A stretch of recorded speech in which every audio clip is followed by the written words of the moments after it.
జై శ్రీరామ్ మిత్రులందరికీ శుభోదయం. జై హింద్, జై భారత్. మన యొక్క హిందువుల యొక్క చిరకాల వాంఛ సాకారం అయ్యేటువంటి రోజు రానే వచ్చింది. అది ఈ రోజే. అందరికీ జై శ్రీరామ్.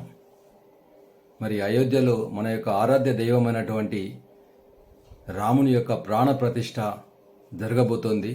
ఈ సందర్భంగా హిందూ బంధువులందరికీ కూడా శుభాకాంక్షలు తెలియజేస్తూ, మరి మన జాతీయ నాయకులు అన్నప్పుడు మనకు ఇద్దరు ముందుగా గుర్తొస్తారు. వాళ్ళు రాముడు మరియు కృష్ణుడు. అయితే ఈ ఇద్దరు నాయకుల యొక్క జీవితాలను పరిశీలించినట్టయితే, ముఖ్యంగా రాముడి యొక్క ఒక బియ్యం, ఒక అన్నము ఉడికిందంటే ఒక్క మెతుకు చూసినా చాలు. కాబట్టి రాముడి విషయం లోపల రామాయణం అంతా కూడా ఈరోజు మనము తెలుసుకోకున్నా కానీ ఒక్క విషయం మాత్రం ఈరోజు తెలుసుకుందాం. రాముడు, అందరూ కూడా రాముడు మనిషిగా పుట్టి మరి దేవుడుగా కొలవబడుతున్నాడు.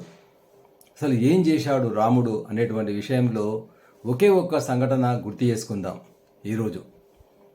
రాముడు కేవలం దేవుడే కాదు, రాముడు సాక్షాత్తు మరి దేశభక్తుడు అని చెప్పవచ్చు. ఈ జాతికి నాయకుడు కాబట్టి ఈ దేశం గురించి, ఈ మాతృభూమి గురించి, మరి ఈ భారతదేశం అనేటువంటిది నా మాతృభూమి, ఈ భూమి నా తల్లి అని మొట్టమొదట చాటి చెప్పినటువంటి, త్రేతాయుగంలో చాటి చెప్పినటువంటి మహాపురుషుడు, యుగ పురుషుడు, మానవ మాతృడు మరి రాముడు అని చెప్పవచ్చు. అది ఎలా అంటే అదొక్క సంఘటన ఈరోజు గుర్తు చేసుకుందాం. మరి రామ రావణ యుద్ధం తర్వాత మరి లంక రాముని యొక్క వశమైంది. ఇక్కడనే మనము రాముని యొక్క వ్యక్తిత్వాన్ని, రాముని యొక్క గొప్ప పర్సనాలిటీని మనం ఇక్కడ వేనోళ్ళ పొగడవచ్చు.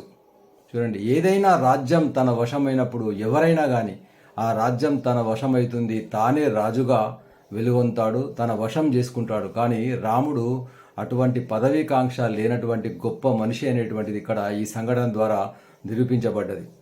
అయితే లంక తన వశమైన తర్వాత ఏం చేశారంటే విభీషణుడికి అప్పచెప్పి రావడం జరిగింది. విభీషణుడిని లంకకు అధిపతిని చేసి రావడం జరిగింది. ఇది రాముల్లో ఉన్నటువంటి గొప్పతనం. అంటే తనకు అధికార కాంక్ష, పదవీ కాంక్ష, పదవీ లాలస అనేటువంటిది లేదు అనడానికి ఇది ప్రబలమైన నిదర్శనం ఒకటి.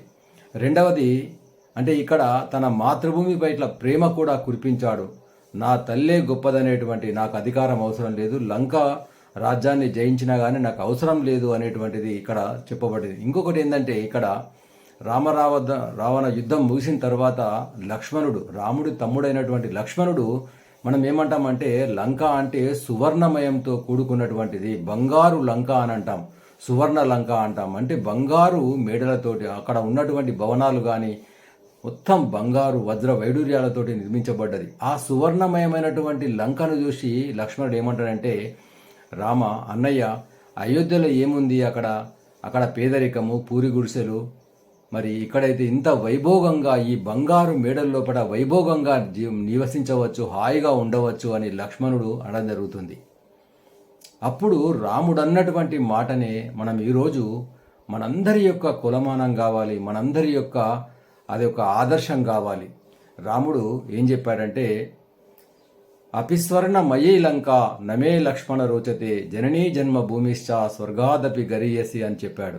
అపిస్వర్ణమయీ లంక అంటే ఈ నగరం అంతా కూడా బంగారుతోని చేయబడ్డా కూడా నమే లక్ష్మణ రోచతే, నాకు రుచించదు లక్ష్మణ, ఇది బంగారు మేడలతో ఉన్నా కానీ నాకు అది రుచించదు. జననీ జన్మ భూమిశ్చ స్వర్గాదపి గరీయసి అన్నాడు. అంటే జననీ జన్మభూమి, నా తల్లి జన్మభూమి ఏదైతే ఉందో, నా మాతృభూమి, నా భారతదేశమే నాకు అయోధ్యనే నాకు పుట్టినిల్లు, అయోధ్యనే నాకు మెట్టినిల్లు, అయోధ్యనే నాకు స్వర్గం కన్నా మిన్నయైనటువంటిది.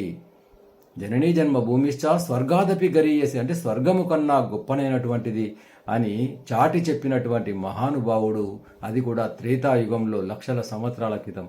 కాబట్టి అది నాటికి నేటికి ఏనాటికి కూడా మనందరి యొక్క ఆదర్శం కావాలి. దీన్ని బట్టి రాముడు ఒక గొప్ప దేశభక్తుడని, మాతృభూమిని ప్రేమించినటువంటి వాడనేటువంటిది, రాముడు ధర్మస్వరూపుడని, రాముడు ఎంతో గొప్పవాడనేటువంటిది ఈ విషయంతో తేటతెల్లమవుతుంది. కాబట్టి ఈరోజు అందరం కూడా ఆ యొక్క రాముని యొక్క ఆ యొక్క ధర్మస్వరూపుని యొక్క ఆదర్శంలో నడవాలని మీ అందరినీ కోరుకుంటూ మరొకసారి శ్రీరాముని యొక్క ప్రతిష్టాపన సందర్భంగా శుభాకాంక్షలు తెలియజేస్తూ జై శ్రీరామ్, జై హింద్, జై భారత్.